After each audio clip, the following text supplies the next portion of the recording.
Stop coronavirus. Stop corona infection by boosting immunity. Boosting immunity with Top 24 Healthy Herbs. Oregano. If someone says oregano, it is likely that you will think in terms of cuisine. You would be right, as most people do think of oregano as sauces and so forth. However, there are actual medicinal properties to oregano as well. Oregano makes a luscious cup of savory tea that works well for gas, indigestion, bloating, coughs, urinary problems, bronchial problems, headaches, and swollen glands, and to induce and regulate a woman's menstrual cycle. Others swear that it can cure fevers, diarrhea, vomiting, and same jaundice. In the capsule form, the leaves are dried and then crushed and placed into the empty capsule shell. Further, even others use the dried leaves by crushing them and adding just enough water to create a paste-like substance and use it for a cream to apply for arthritis, itchy skin, sore muscles, and swelling. For a relaxing and soothing bath, use oregano leaves in the bath water. Finally, some people make oregano oil and claim it helps rid toothaches. In Jamaica, people burn oregano-scented incense to ward off coughs and other respiratory distresses. Oregano has been used in ancient Greece and many other places across the globe where people have found a different use for oregano besides cooking. Oregano is a perennial herb that is relative to the mint family, and it is a very important culinary herb that is used in a lot of Greek and Italian cuisines. For cooking purposes, it is the leaves that are used, and while some like nothing but a fresh oregano sprig, most will agree that the dried oregano is much more flavorful. Especially in Italian cooking, you will notice a distinct relationship between the uses of oregano in combination with basil. The two always seem to create the perfect marriage, especially in a tomato sauce. Oregano is also used on many vegetable dishes as well as a seasoning on various meats. The Greeks would never consider cooking with oregano in their pantry. The famous Greek salad boasts its flavor of oregano. No one could imagine eating a piece of pizza without a taste of oregano added to it. Oregano is commonly mistaken for marjoram as the plants look very similar. Outside of the kitchen, marjoram and oregano are best friends and do a lot together.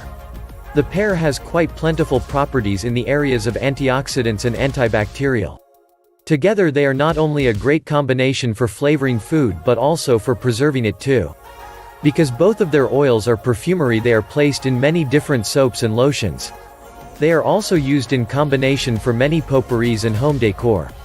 There is no denying that oregano has been around since ancient times, both in and out of the kitchen. It had many medicinal properties then, and it still does now. It was used in the kitchen and it is still used there now, so those from ancient times started a tradition that is still followed to this day. Oregano's uniqueness is fully utilized in many different ways and will be for years to come. 2. Cloves. Cloves are definitely one of the most distinct herbs around, but ironically enough, cloves have been around forever and are not finished doing business just yet. Usually, if you cannot get your hands on some cloves, allspice can be a substitute. Cloves have some preservative properties to them, but they work well as an antiseptic, expectorant, anesthetic, or an emmenagogue, working well on the kidneys, the spleen and the stomach. Some make a combination of cloves, bay leaves, cinnamon, and marjoram for a hot tea that helps bronchitis, asthma, coughs, a tendency to infection, tuberculosis, altitude sickness, nervous stomach, nausea, diarrhea, flatulence, indigestion, dyspepsia, gastroenteritis, the side effects of lobelia, and depression. Sometimes people mix cloves with hot water, again making a tea, and claim that it helps them get a good night's sleep. Cloves and ginger is a sure way to settle the stomach and stop vomiting. If you combine equal parts of cloves and basil, it is supposed to detox meals from the body.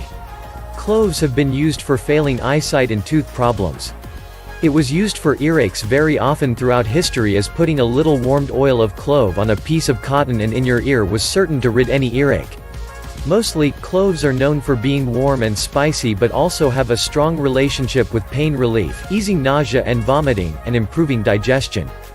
Cloves also kill intestinal parasites and act as an antimicrobial agent against fungi and bacteria. It has also been suggested that cloves have antihistamine properties as well. Do not be too quick to pass off the possibilities of cloves and aromatherapy, as the two have a very strong bond between them. Since cloves have such a positive and stimulating effect on the mind, they pair up great with other oils for aromatherapy purposes. In the 16th and 17th centuries cloves were worth their weight in gold, however it is the clove oil that is most essential. In Indonesia many people smoke clove cigarettes, and that did spill over into the United States for a while but lost most of its vigor when it was found that clove cigarettes could cause adult respiratory distress syndrome. The word clove comes from the Latin word clavis, which means nail. If you have ever looked at a clove you will notice that it does resemble a nail. Many people use whole cloves when they cook ham by sticking the spiky part around the outer edges of the ham for extra flavor. Indian curries cannot do without cloves, but it is also used in pickles, sauces, Worcestershire sauce, and even spice cakes that are baked from scratch. Throughout history cloves has never been forgotten but has lost some of its popularity. Some still use it as a spice and some for minor dentistry and even still more for the purpose of aromatherapy. People still look at cloves as an old-fashioned herb. For some families it has been passed down through generations, and in the pantry still sits a jar of whole cloves for that special ham dinner. 3. Parsley. When it comes to herbs, traditions have changed, varieties have increased, but through it all, parsley has just stayed parsley, flat or curly leaf, nothing major and no need for change. Use it as an herb or use it as a garnish, it does not matter, people still love it. Often used fresh or dried, fresh is more popular and has very easy access when purchasing it or growing it. Storing it is simple, just wrap it as a damp paper towel and place it in a baggie and store it in the fridge. Parsley is used for all kinds of sauces and salads. Parsley can pretty much be added to anything and is used often to color pestos, but it is very frequently used as a garnish. Throughout history, parsley has been used for cooking as well as for medicinal purposes, but has also been used for a lot more. Early Greeks used parsley to make crowns for the Olympian winners. Hebrew tradition uses parsley as part of Passover as a symbol of spring and rebirth. Parsley tracks all the way back to Hippocrates, who used it for medicinal purposes for cure-alls and as an antidote for poisons. He also used it for ridding kidney and bladder stones. Many of these prior claims have been validated through modern science, and it is true that parsley is rich in vitamin A and C and is also shown to clear toxins from the body and reduces inflammation. Parsley has 3 times the amount of vitamin C than oranges do. Back in much earlier times, any ailments that was thought to be caused from a lack of vitamin C was treated with parsley, such as for bad gums and loose teeth, for brightening what were considered dim eyes. The Greeks almost feared parsley because it was associated with Archemorus, who too was an ancient Greek. Ancient tales tell that Archemorus was left as a baby on a parsley leaf by his nurse and was eaten by a serpent. For this reason the Greeks were terrified of parsley, which sounds kind of silly now, but it took a while for them to get over that. Parsley was also used to regulate menstrual cycles because parsley contains apiol, which mimics estrogen, the female sex hormone. Parsley was also used to ward off malaria and is told to have been very successful in doing so, and it aided with water retention as well. Although these are old wives' tales, as some might call them, when you consider them for just a minute they really do make a lot of sense. Some of these old remedies still are used in part today, such as the use of parsley for kidney stones, as a diuretic, for rheumatoid arthritis, as a stimulant, for menstrual regulation, to settle the stomach, and as an appetite stimulant. You can purchase parsley juice at herbal stores and it can be very healthy for you. Although it might not taste the greatest, it can be mixed with other juices to enhance the flavor. Dried parsley really has the least amount of nutritional value to it. 4. Rosemary is a relative to the mint family, and the name is derived from its Latin origin to mean dew of the sea.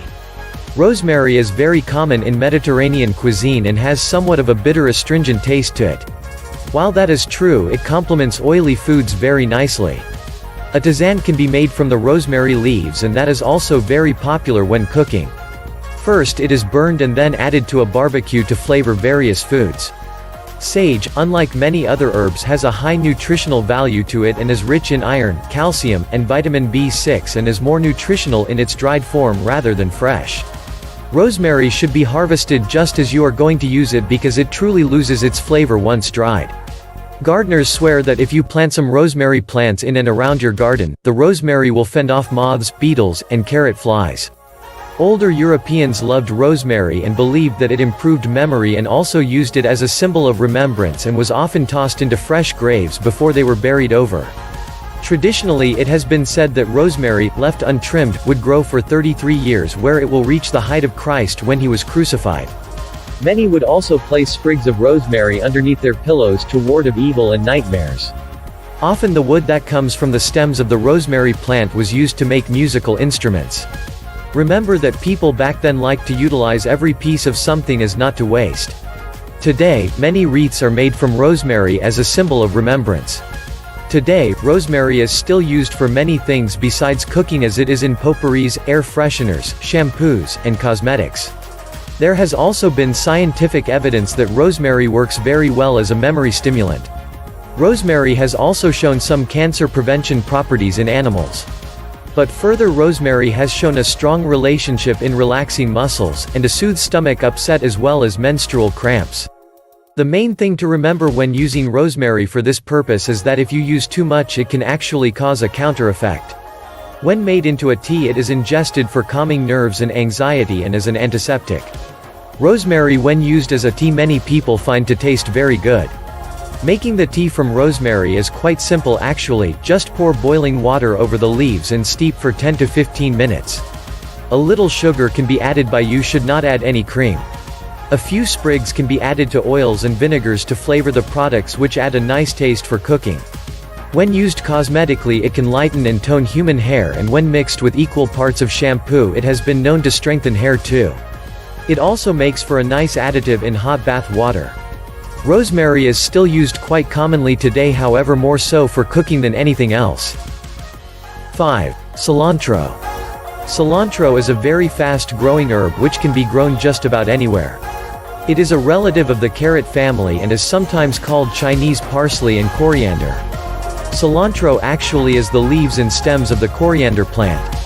It has a very strong unique odor and is relied on heavily for Mexican, Asian, and Caribbean cuisine. Cilantro also resembles parsley, which is not surprising since the two are related. For thousands of years cilantro has been around, first in Egypt, India, and China, and then it was introduced to Mexico and Peru, where it is still used with chilies when making masterful food dishes. It has since become very popular in certain parts of the United States as well. Today, cilantro has lost its popularity in Europe as most Europeans are repulsed by the very smell of it. Cilantro is a Greek word that means chorus, which in English means bedbug, oddly enough, because it is said by many that cilantro smells like a bedbug. The Chinese did not seem to mind because they add cilantro to their various love potions because to them it symbolizes immortality and has aphrodisiac properties to it. Many also say that it is an appetite stimulant. Cilantro is very easy to find in pretty much any local grocery store or fruit market any time of the year. Cilantro has an interesting history to it and has showed up many times throughout history. Keep in mind that cilantro is also in part coriander, and some seeds were found in King Tut's tomb. It is also mentioned in the Old Testament and was used by physicians dated back as far as Hippocrates. The ancient Egyptians used cilantro for such things as headaches and urinary tract infections. Cilantro can also mask the scent of rotting meat, and it was used for that purpose quite frequently by earlier cultures. It would be fair to say that cilantro is an herbal plant that has two identities, since cilantro is what the plant is referred to in its earliest stages, and when it is fully developed it then becomes coriander. Cilantro grows very quickly but also dies very quickly, but it can easily grow in a pot on your windowsill. It is always best to harvest cilantro before it bolts or blooms. If you wait too long to harvest cilantro, what will happen is that you will be harvesting coriander because it will then be all seed. Today, cilantro can be found just about anywhere in the United States and as a garnish on almost every plate served in an upscale restaurant. The odd thing about cilantro is that most people either love it or they hate it, usually there is no in between. Those who hate it claim that it has a soapy taste, while those who love it claim that it is a strong taste that cilantro delivers, but they do enjoy its pungency. Cilantro is sold as fresh, and if you find it in a dried form, do not waste your time with it because drying it causes it to lose its entire flavor. 5. Ginseng. Out of all of the herbal supplements on the market today, ginseng is the most widely used. In earlier times ginseng went by a different name, man root, because the root resembled that of the shape of a man. To this day many people believe in the powers of ginseng, as they believe that it has healing and mystical powers. The ancient Chinese thought that when a plant resembles a human body part that it would have a healing effect on that part of the body. In other words, if a plant resembled a hand it would have the ability to heal the hands. But since ginseng resembles the entire body, it is thought that it can bring balance and well-being to the whole body. Ginseng contains complex carbohydrates, is an anti-inflammatory, an antioxidant, and has anti-cancer elements. Notice today that many energy drinks contain ginseng, which is because it is known for creating energy. This was brought to the forefront by the Chinese, but Americans have a different plan for ginseng, which is use it for mental lucidity and treating stress. There has been a growing relationship between ginseng and its ability to strengthen physically as well as mentally and maintain good balance. It was the Russians who actually made that discovery. However, the Asians have discovered that ginseng helps mental improvement, eliminates anemia, and helps prevent diabetes, neurosis, coughs, asthma, and TB. Further, they found that it can be very beneficial to the liver and can also reduce the effects significantly of a hangover. There has been more recent research on ginseng than on any other herbal supplement, ever. The concern is that many times when people purchase ginseng at various stores it may have been over-processed and therefore not as effective. The best way is to make sure that you are purchasing authentic ginseng, and in order to do that you may have to purchase the ginseng root. Oddly enough, with all of the research and studies that have been conducted on ginseng, the FDA has yet to endorse it. It is known that people who suffer from high blood pressure, heart disease, bleeding or clotting disorders, or diabetes should not use ginseng unless they speak with their physician first. While it is true that ginseng is most widely recognized as a medicinal herb, it is also used quite frequently in teas and in cooking. Most people are aware of the infamous ginseng tea, but many are not aware that ginseng is sliced and put into soups and often boiled and mashed, added to stir-fry dishes, and added to boiling water when making rice. It is much more common for cooking in Chinese, Korean, and Asian foods. Often ginseng is used when cooking chicken and mushroom dishes. Many people also use it in desserts for some added zing. It is often used in soups, salads, and even jellies. It seems that most people who enjoy the benefits of ginseng for cooking are vegetarians, but it might be becoming more popular since people are now learning the true benefits of this very popular herb. 6. Eucalyptus is an aromatic herb that has properties that provide great relief as a decongestant and an expectorant.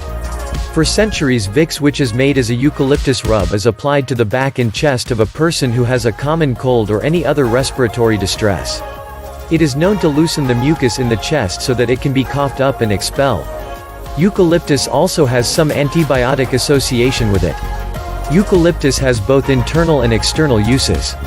Internally, it is the leaves that are used for herbal teas that are able to assist people by acting as a diuretic, an anti-diabetic, and also has some anti-tumor properties.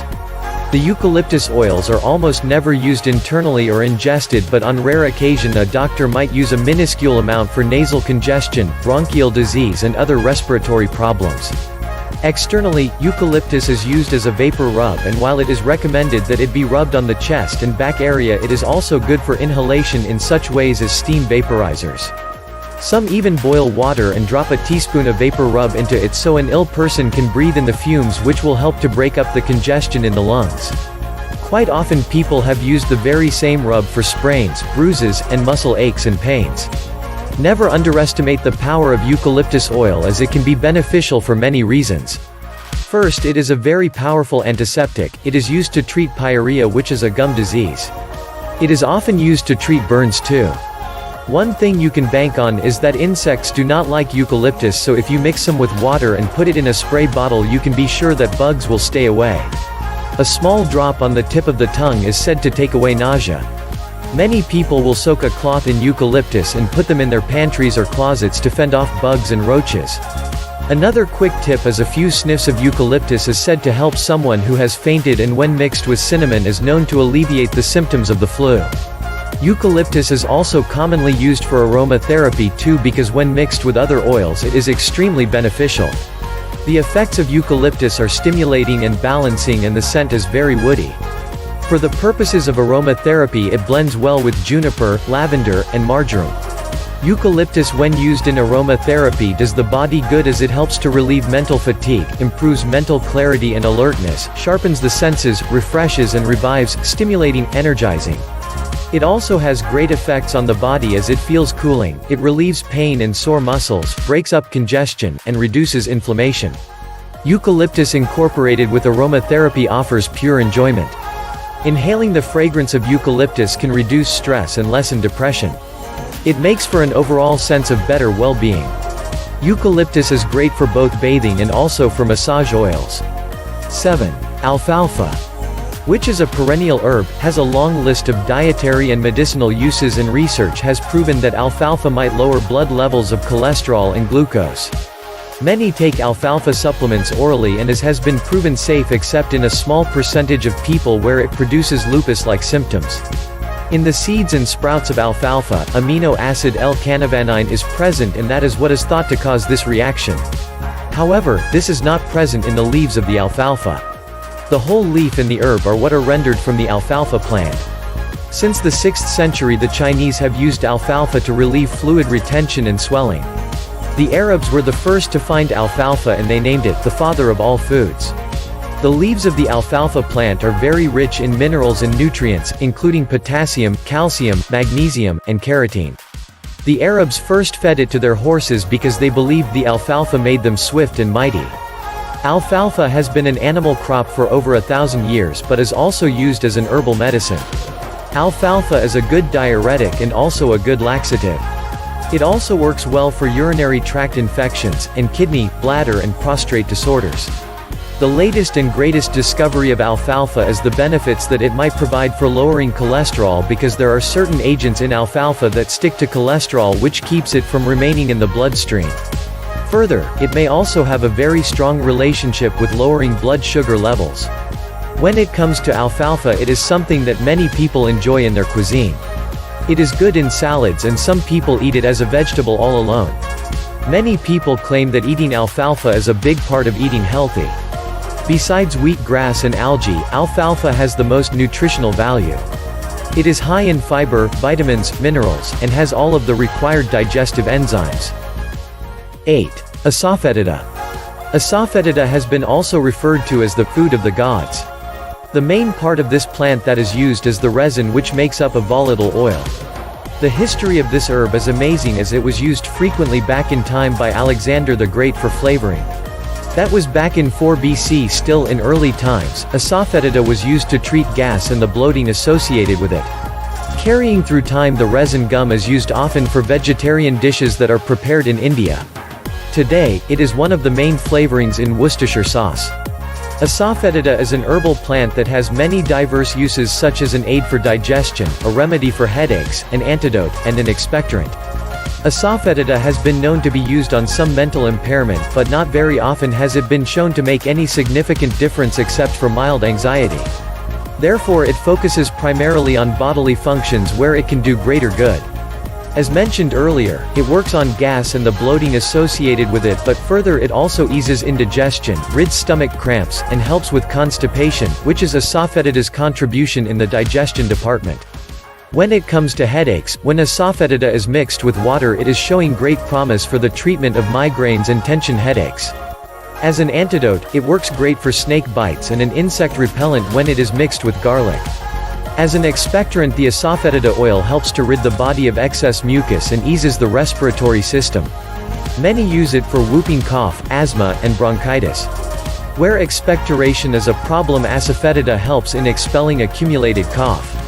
Some mixtures that seem to blend together well for coughs and as expectorants are roasted fresh resinous gum powder with real ghee, or a mixture of asafoetida powder with honey, white onion juice, betel nut juice and dry ginger. Asafoetida has a very unpleasant odor to it, so bad that many call it the devil's dung. The foul odor comes from the resin that is removed from the plant's stem and root. Asafoetida is a species of the fennel plant but a relative to the carrot. The wicked odor is formed from the organic sulfur compound found as part of the essential oils. When it comes to the value of the asafoetida tree, the older, the better, and trees less than 4 years of age are virtually worthless. When buying asafoetida in the marketplace, it will likely be available in 3 different forms. One is called tears, which are commonly sold in Chinese pharmacies and characteristically may have fragments of root and earth. It is also sold in a paste which is very commonly used as a condiment for flavoring such dishes as curry, to flavor beans, sauces, pickles, and many use it as a substitute for garlic. A few other unique things that asafoetida is used for is that if used in recipes regularly it has been suggested that it may increase the chances of male fertility. Often it is used for toothaches as well. 9. Balsam of Tolu. Balsam of Tolu is an herb that comes from a very tall tree that can be found in Colombia, Peru, Venezuela, Argentina, Brazil, Paraguay, and Bolivia. This herbal plant has also been called balsam of Peru because it was originally exported primarily from Peru, but that is no longer the case. The resin of this tree is what is most valuable and is retrieved in the same fashion that one collects the valuable properties from a rubber tree by tapping into it. The gummy resin that comes from the tree is then turned into balsam. Today, the main exporters of balsam of Tolu are El Salvador, Colombia, and Venezuela. In earlier times it was tribal groups from Mexico and Central America that used the leaves of balsam of Tolu to treat such common ailments as external wounds, asthma, colds, flu, and arthritis. Some native Indians used the bark in a powdered form as an underarm deodorant, while others found it best for lung and cold ailments. Those who originated in the rainforest tribes used balsam of Tolu quite frequently for many medicinal purposes such as abscesses, asthma, bronchitis, catarrh, headache, rheumatism, sores, sprains, tuberculosis, venereal diseases, and wounds. As this herbal plant grew in popularity, it was the Europeans who wanted in on the action, and soon the Germans were using it for pharmaceutical purposes as well. They found that balsam of Tolu worked very well for antibacterial, antifungal, and antiparasitic purposes, so they immediately started using it for such things as scabies, ringworm, lice, minor ulcerations, wounds, bed sores, and diaper rash. Today, it is used very often in topical salves for the treatment of wounds, ulcers, and scabies.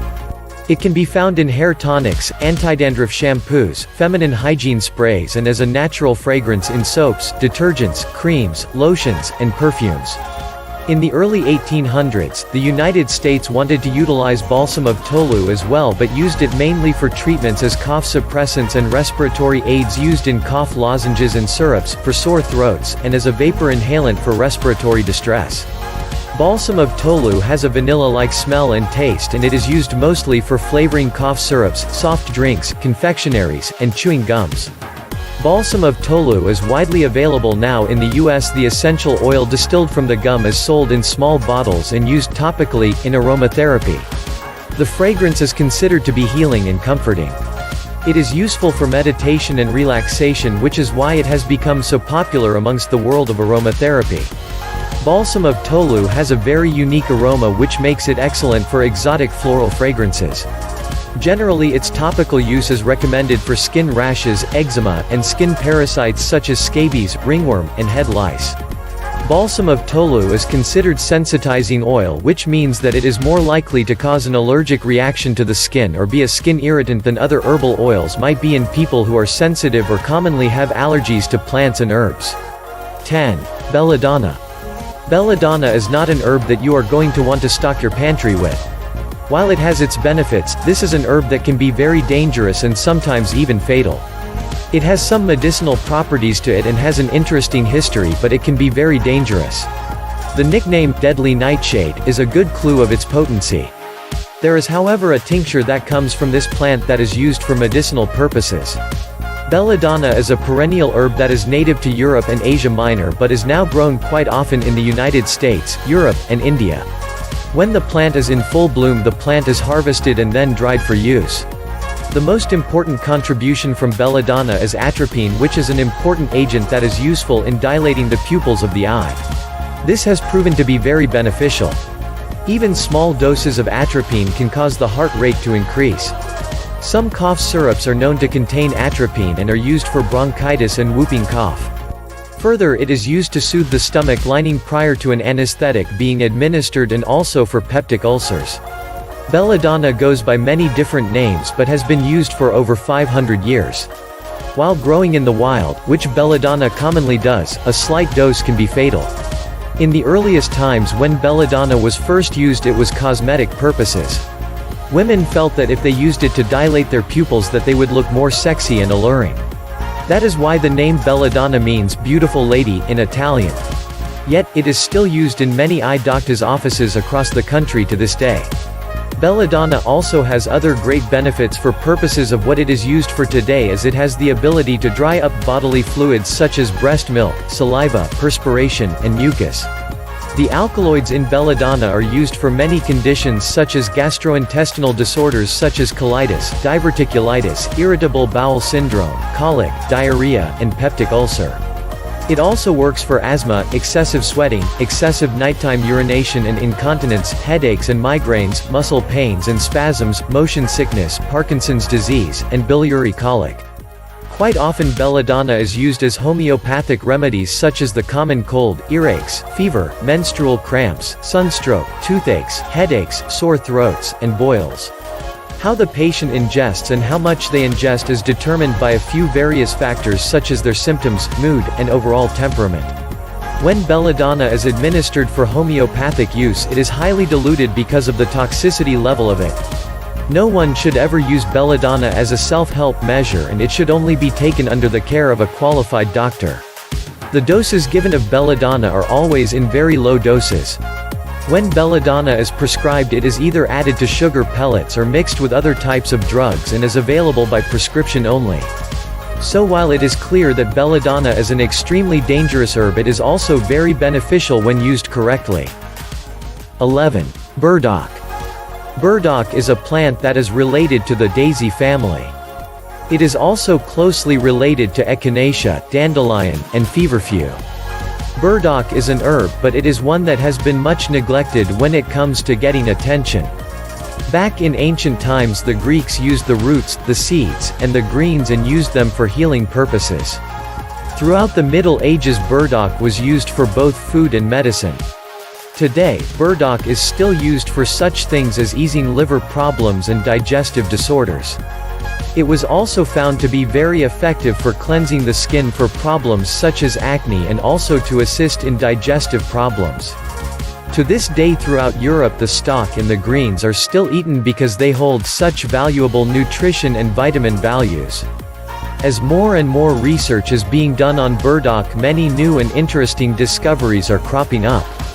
A relationship is being examined between burdock and its antifungal and antibacterial properties, and even more important, it is showing signs of possibly being able to fight against tumors and could be a cancer-fighting agent as well. Research has shown that since many of the cancer-causing compounds are in almost all foods which are then eaten and stored in the human fat tissues, that burdock might very well be of help in fighting cancer because of the role that it can play in depleting these mutagens. Burdock is also very helpful in strengthening the immune system when it has become weakened by environmental factors. When mixed with other herbs such as dandelion and ginger, it can be a very powerful blood purifier. The most unique fact about burdock is that it has a very high amount of inulin, which is a natural occurring chemical within the body that mimics actions of insulin. Because of this, burdock has been successful in helping combat hypoglycemia and pre-diabetes conditions. If you look for burdock in the market, you may find it called gobo instead, as that is what some refer to it as.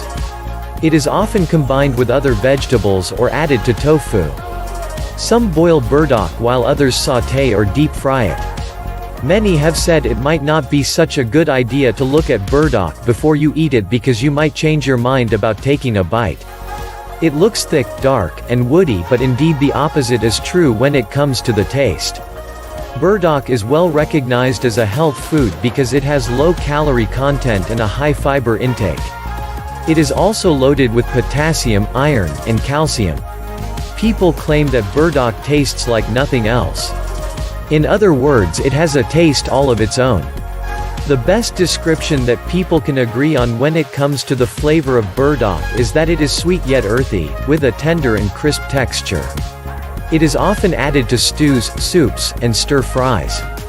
In the form of food, burdock is highly nutritional and full of vitamins, but in retrospect, burdock is also an effective herb for bringing the body back into balance. 13. Catnip. Catnip is the common name for a perennial herb of the mint family. Catnip is native to Europe and is imported into the United States. In North America it is a common widespread weed. Catnip is most popular with cats and the reaction that it causes in them when they receive some dried nip from their owner. They roll around in it in all of their glory. The fact is that humans do not smell what cats smell when it comes to catnip, so humans do not react the same way that cats do. It is known that the chemical nepenthalactone in catnip is the thing that triggers the response. Apparently, it somehow kicks off a stereotypical pattern in cats that are sensitive to the chemical. In humans, catnip has been used for several ailments including the treatment of colic, headache, toothache, colds, and spasms. It is also known to induce sleep in most people, but in others it can have a counter effect. Catnip also has antibacterial properties to it too. In the 15th century the English cooks would season meats with catnip and also add a pinch to salads. Many people also prefer catnip tea to Chinese tea. Some of the agents in catnip also act as a very effective cockroach repellent. It has actually been proven to be more effective by 100% than DEET. When taken orally, catnip shows a great benefit for anxiety, insomnia, and nervousness. Nepenthalactone is the active ingredient in catnip and is commonly used as an herbal sedative. Because of this, it is also great for easing migraine headaches, stomach complaints, and also reduces swelling associated with arthritis, hemorrhoids, and soft tissue injuries. Catnip can be purchased in a liquid, dried, or a capsule form. It is the dried form that is commonly brewed into a tea. Folklore has it that if catnip is smoked it might produce minor hallucinogenic effects, but that has since been disregarded. It was also said that when children would throw fits that catnip would be able to calm them and also stop children from having nightmares. Some claims have been made that catnip is a distant relative of marijuana. There really is no validity to this claim except for the way that the cats act when they roll around in the nip, which looks like they have a buzz. When the cat rolls around in it, a euphoric effect is displayed, but if the cat eats any of the nips, he is certain to fall fast asleep. Catnip has been called the mysterious herb by many. It is related to common kitchen herbs like thyme and sage, and can be easily cultivated as a houseplant. Another fact about catnip is that as much as cats seem to love it is as much as mosquitoes hate it. These are all the things that make catnip such a unique herb, that it has the ability to entertain cats, it has medicinal properties, there are a few funny myths about it, and as an insect repellent all in one. 14. Chamomile. Chamomile is an herb that has been used for thousands of years for many ailments including gas, diarrhea, stomach upset, sleeplessness, and anxiety. It can also be used topically for certain skin lesions. The chamomile plant has flowering tops, and these are what are used for making tea and other herbal remedies that include chamomile. When chamomile tops are stewed and then drained, the liquid is a deep yellow color and can be lightly sweetened if preferred. It has a very unique taste to it, and many women used to make sure they always had a few baby bottles tucked safely away in the refrigerator in case their baby got gas.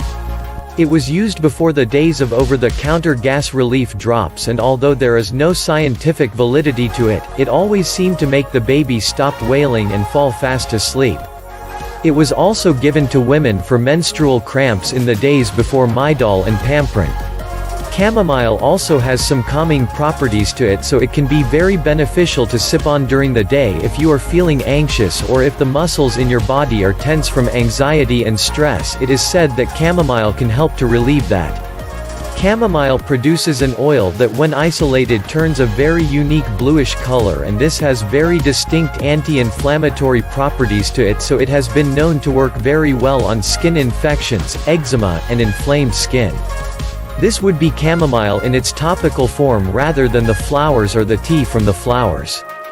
Again, remember that chamomile was around for a long time before many over-the-counter and prescription medications were so readily available. For years all many people had to rely on was herbal remedies that were likely passed down from generations and possibly continued to be passed down even after the newer medications did come to the forefront. Often when small children had bug bites, diaper rashes, or eczema, the mother would fill a stocking with chamomile and oatmeal and let it soak in the tub with her children. It was very effective in stopping the itch and improving the diaper rash. Chamomile was also used in combination with other herbs for a lot of other purposes, such as if one felt nauseous, a combination of chamomile, shredded licorice root, fennel seeds, and peppermint would cure that pretty quickly. Because chamomile is part of the ragweed family, you should not ingest it if you have an allergy to ragweed. Some people love to sip a hot cup of chamomile tea with no ailments at all, just because they enjoy it. Pregnant and nursing mothers are advised to stay away from all herbs, but chamomile is the exception to this rule. It is completely safe for anyone to drink at any time. It has even been known to help teething babies too. On a final note, chamomile has been known to be an excellent hair conditioner and to soothe scalps. When mixed with a bit of lemon and sunshine, it has also been known to give subtle natural highlights to hair. 15. Dandelion. The dandelion is an herbaceous plant that really is much more than just a nuisance in your yard. For all purposes, the dandelion leaves are at their best just as they emerge from the ground, and they are very distinct as nothing really resembles this at all. Depending on when you harvest the dandelion leaves will determine the bitterness of them, but it is an appealing bitterness. These leaves that are considered an herb blend nicely with salads and do well either sautéed or steamed. Many claim the taste is similar to that of endive. People who are into eating the fruits of nature claim that it is perfectly acceptable to eat the dandelion flower as well. Some claim that they make outstanding fritters if they are battered up and fried and make a colorful contribution to any stir-fry. Dandelion's leaves are actually extremely nutritious, much more so than any herb that can be purchased in the stores. They are higher in beta-carotene than carrots are, and they have more iron and calcium and iron than spinach does. Dandelion leaves are also full of vitamins B1, B2, B5, B6, B12, C, E, P, D, biotin, inositol, potassium, phosphorus, magnesium, and zinc. Dandelion root is one of the safest and most popular herbal remedies on the market and is widely used today. Traditionally, it can be made into a tonic that is known for strengthening the entire body, especially the liver and gallbladder, because it promotes the flow of bile. Dandelion root contains taraxacin, so it reduces the inflammation to the bile ducts and reduces gallstones. It is commonly used for hepatitis, liver swelling, and jaundice. It also helps with indigestion. This plant also goes by the French name pissenlit. Ironically enough, when used in the tea form made by the leaves or the root, has a tendency to act as a diuretic on the kidneys. Over-the-counter diuretics have a tendency to suck the potassium out of the body, but not the dandelion leaves. Dandelion root tea has helped some actually avoid surgery for urinary stones. Dandelions are really just good for overall health and well-being, so just about anyone could benefit from a cup of dandelion tea. Many herbalists say that incorporated the dandelion plant into dinner each night will assist in easier digestion. When you take a dandelion plant and break the stem, you will find a milky white substance inside. This substance is great for removing warts, pimples, moles, calluses, soothing of bee stings, and blisters. Some other things that dandelion has been popular in the past for is making dandelion jam, and others use it for a coffee substitute when it is roasted and ground dandelion root. Many also drink dandelion wine. Today, Europeans use plenty of dandelion roots to make herbal medicines and find it hard to believe that Americans refer to this highly beneficial plant as a weed when it has such positive benefits for the liver, spleen, kidneys, bladder, and the stomach. 16. Echinacea. Echinacea is an herb that is extremely effective and holds multiple purposes. There are 9 different species of echinacea, but the one most commonly used and referred to is the Echinacea purpurea.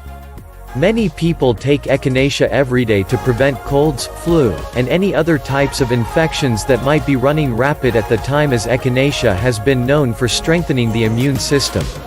Some people also use echinacea for the treatment of acne and boils. The entire echinacea plant including the roots are dried and made into teas, juices, and tonics. While many swear by the power and strength of echinacea, there is no scientific backing that gives these claims any validity whatsoever. The natives used to use echinacea for many different things, including the treatment of poisonous snake bites and insect bites.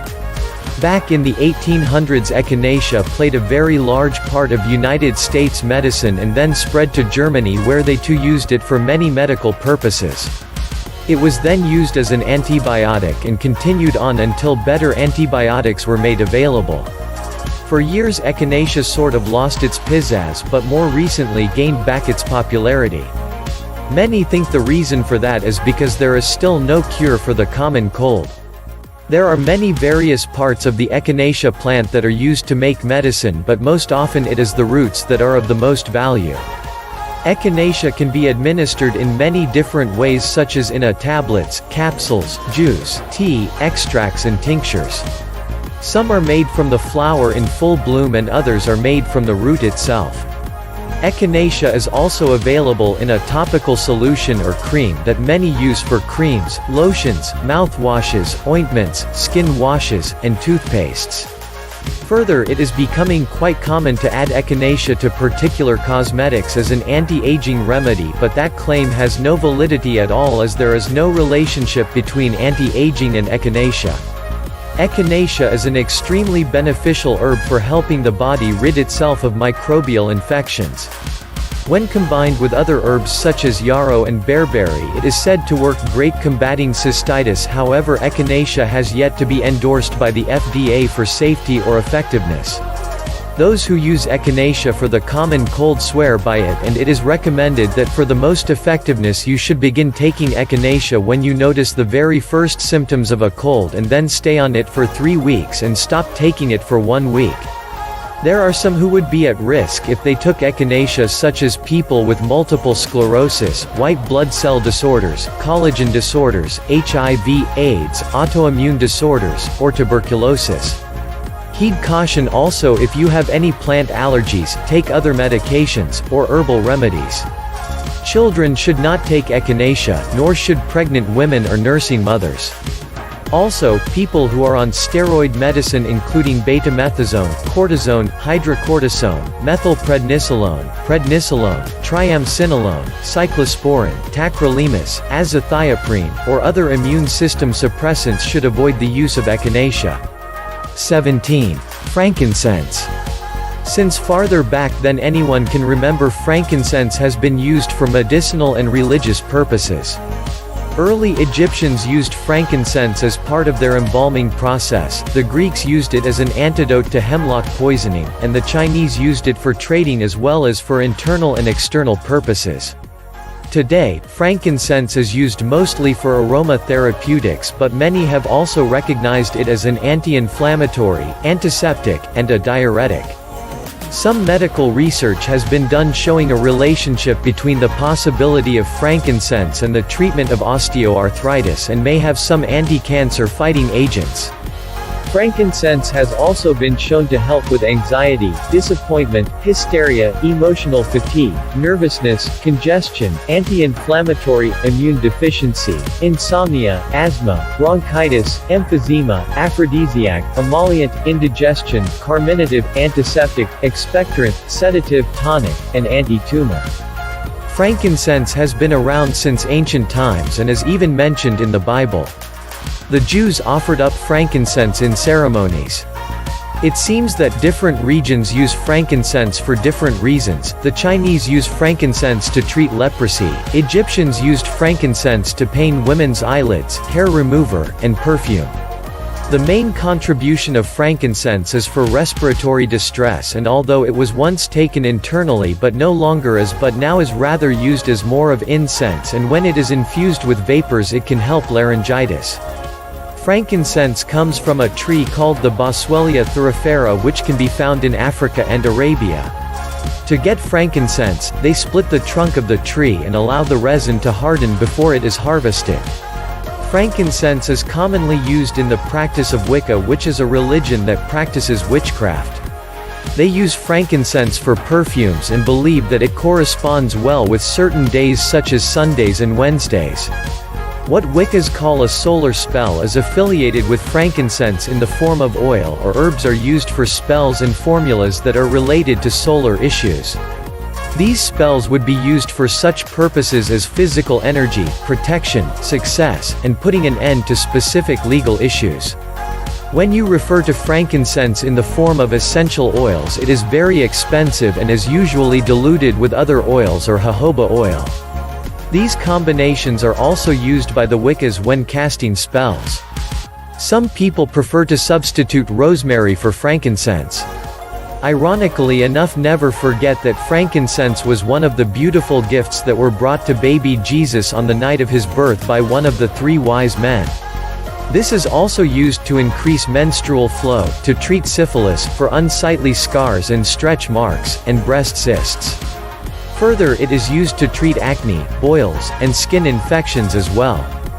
Frankincense is one herb that is not edible and is not known for use in any recipe, contrary to those who believe that frankincense is used in Indian cuisine. It is not known to be used in any cuisine at all, but it is extremely helpful for the practice of aromatherapy. 18. Ginkgo biloba. Ginkgo is one of the oldest tree species that are alive, and the leaves are one of the most studied leaves in clinical settings today.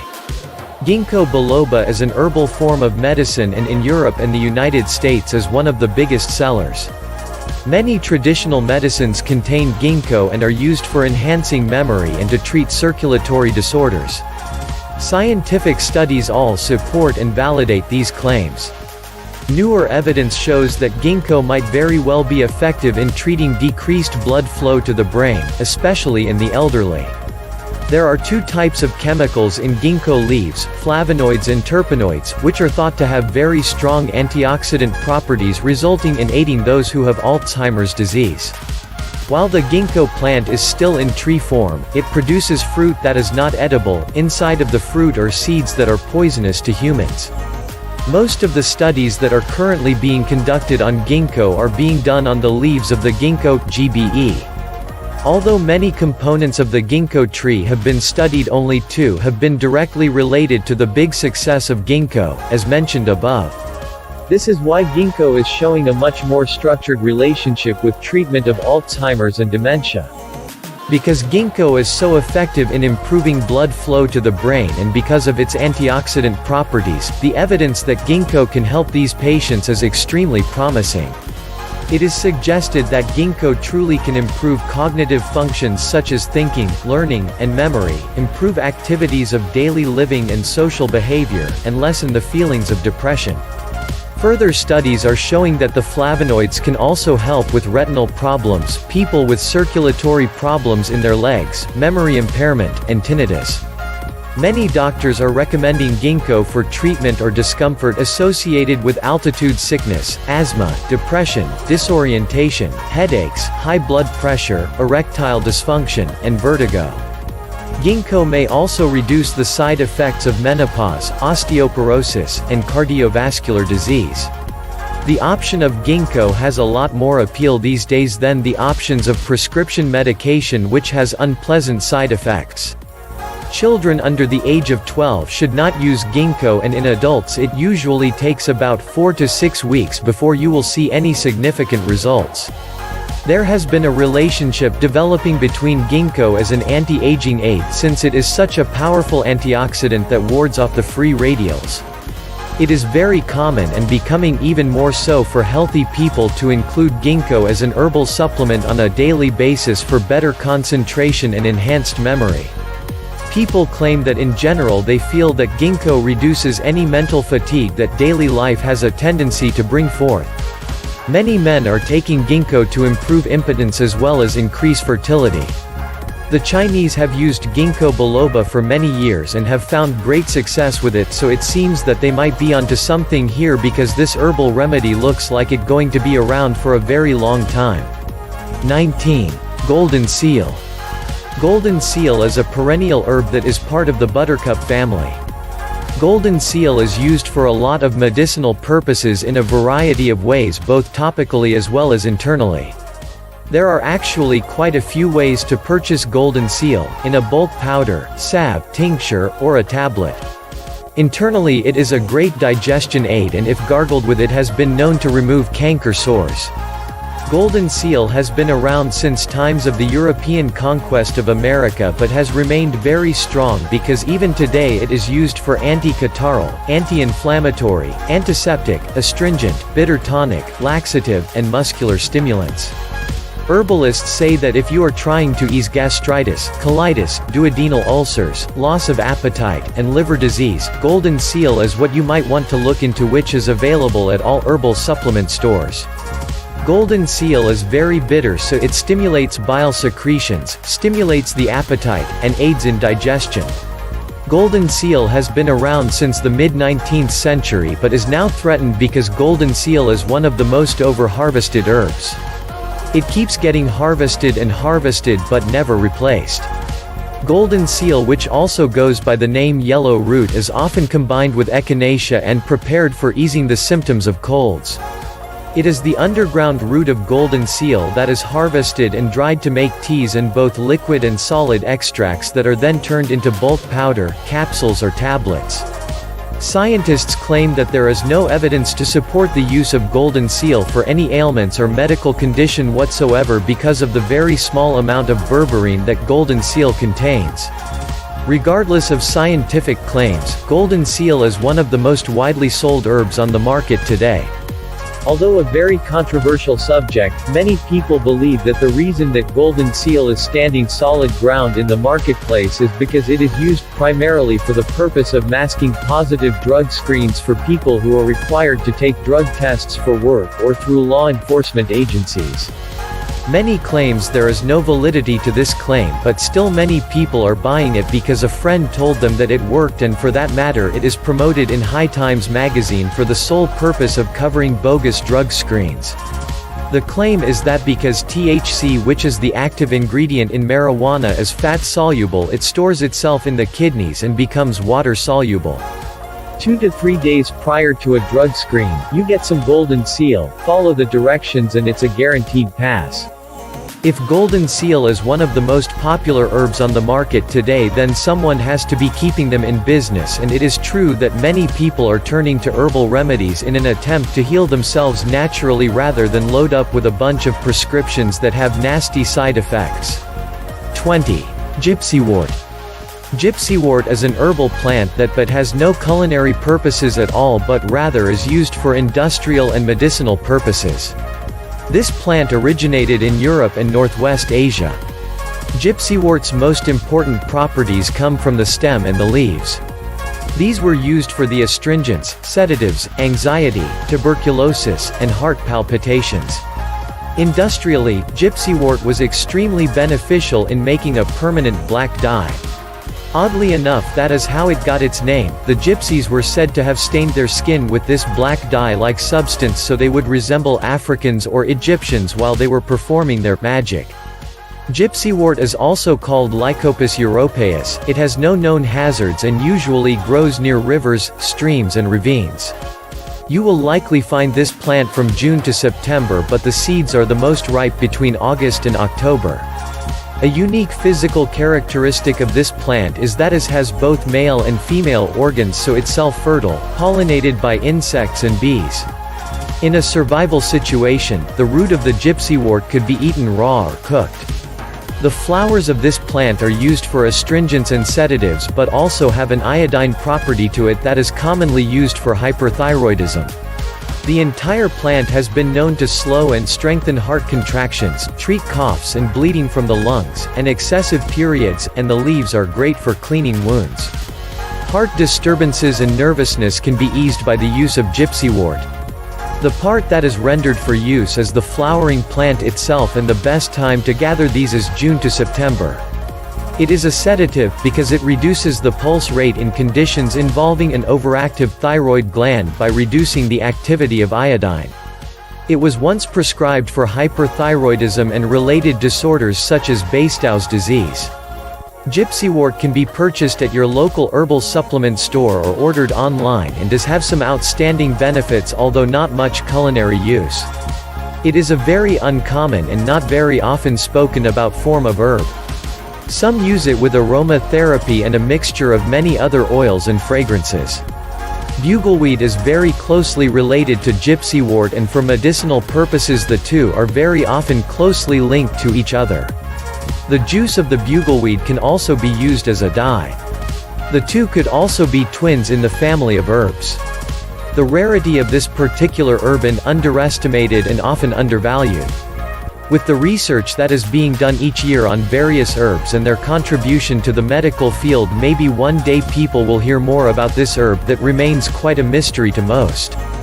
Many of the other herbs that can provide similar benefits as the gypsywort are becoming extinct because they are over-harvested and overused, so it could be extremely beneficial to utilize much rarer herbs that can often bring forth some of the same benefits as others.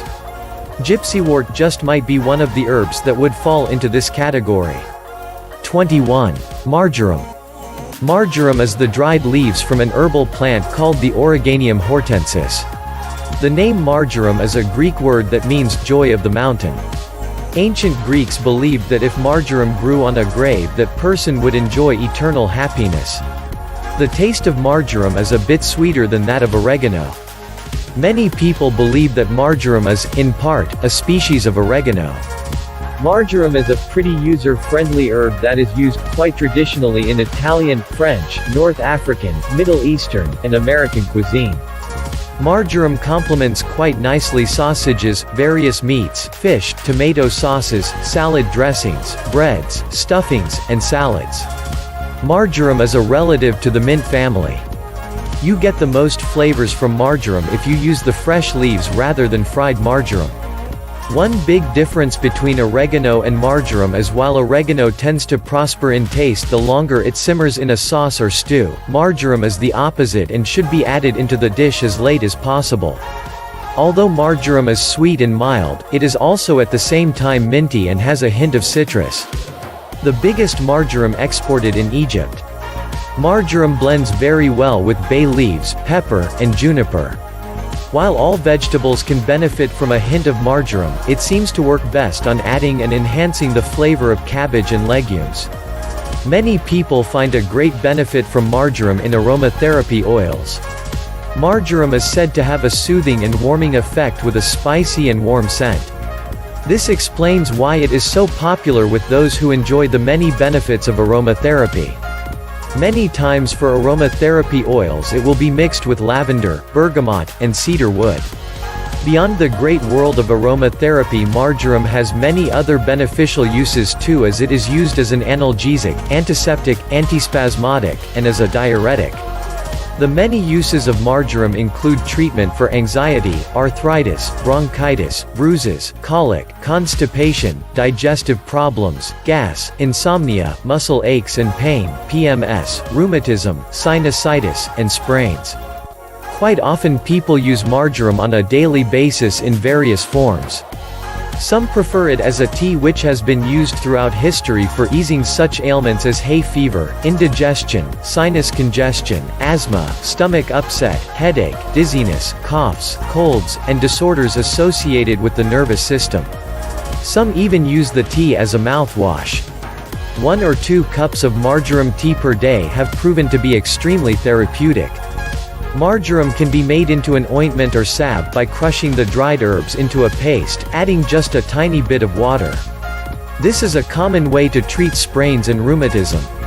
Even still, some will mix the marjoram into a paste and then into an oil to use for tooth pain or gum issues.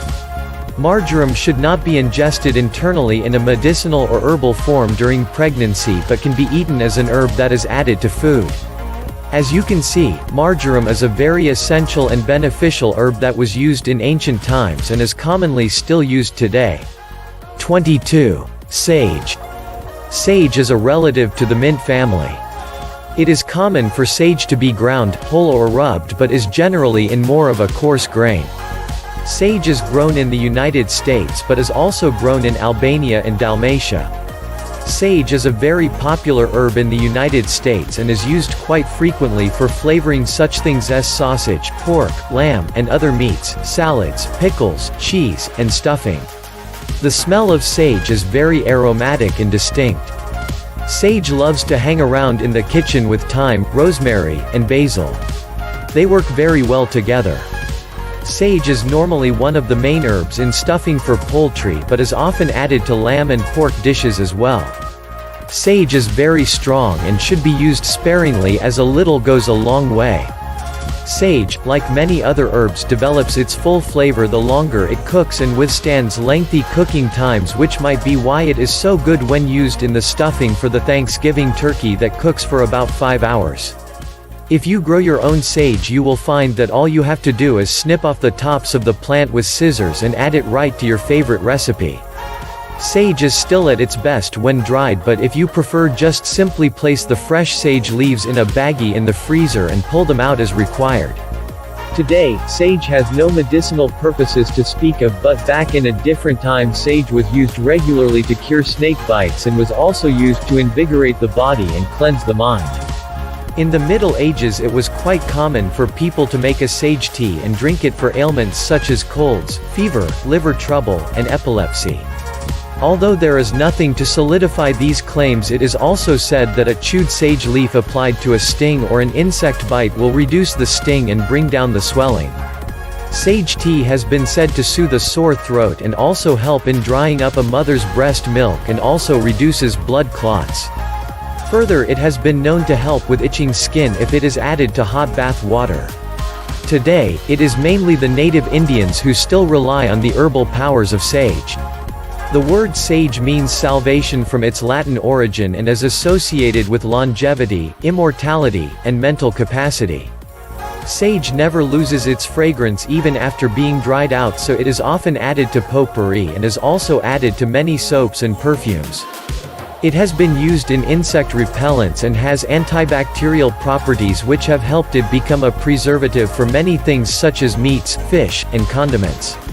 Sage has a musky, smoky flavor and works very nicely for cutting down some of the richness in many foods. It also goes great with almost any vegetable too. Sage is definitely an herb that most people almost always have in their pantry if they do any cooking at all. 23. Tarragon. Tarragon is a relative to the sunflower family, and there are two different breeds of tarragon, Russian and French.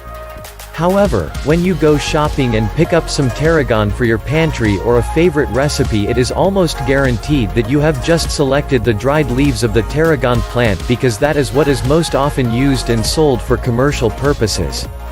Tarragon has a somewhat bittersweet flavor to it, almost resembling anise with that hint of licorice flavor to it. Tarragon does not have a long history behind it like most of the other herbs, as it was not brought into the United States until the 19th century. It does have some mention about being used in England much before that time though. Traditionally, tarragon is used to flavor such things as vinegar, relishes, pickles, mustard, and other various sauces. The word tarragon is derived from the French word which means little dragon.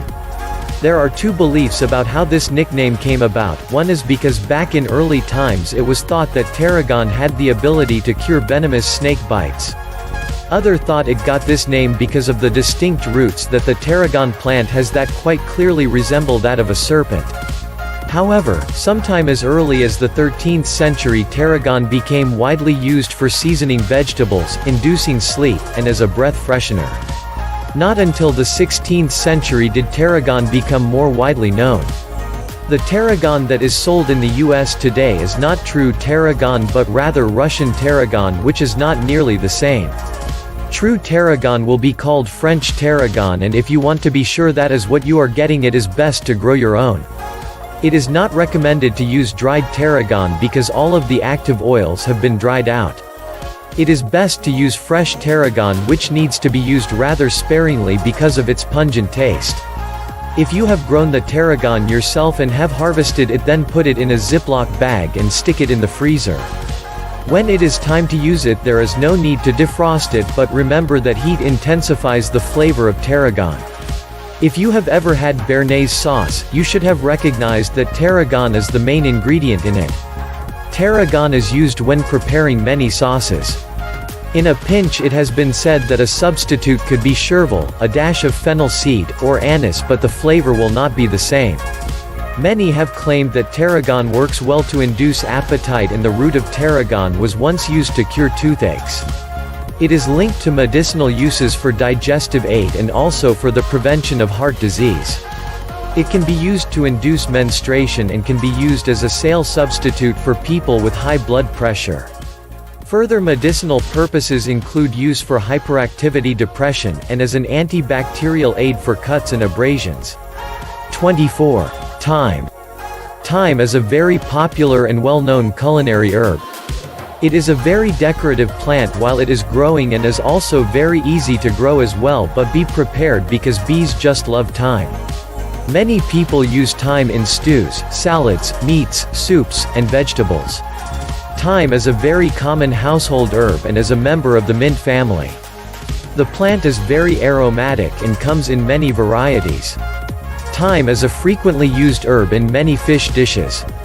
Oddly enough, as much as honey bees love to suck the nectar from the thyme plant as much as other insects loathe it.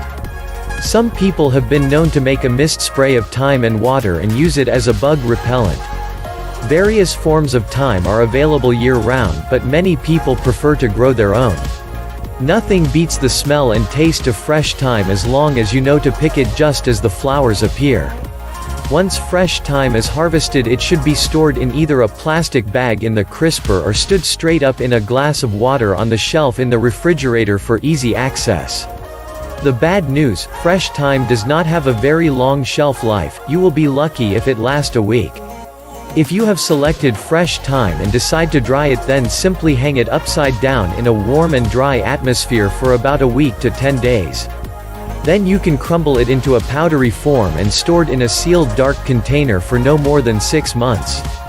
You want to eliminate the stems as they have a tendency to have a woody taste to them. Thyme has some medicinal purposes as well as an antiseptic, an expectorant, and deodorant properties as well.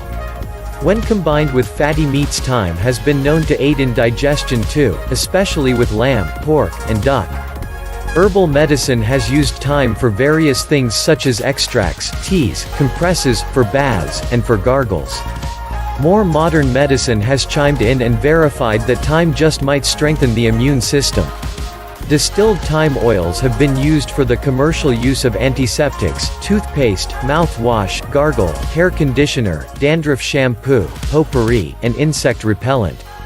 It is also used in the production of certain expectorants that are prescribed for whooping cough and bronchitis. Thyme has also been used in part as an aphrodisiac and in aromatherapy oils as well. If by some chance you are in the middle of cooking recipes that calls for thyme and you find that you are out, do not fret. It is said that you can use a pinch of oregano as a substitute if you have to.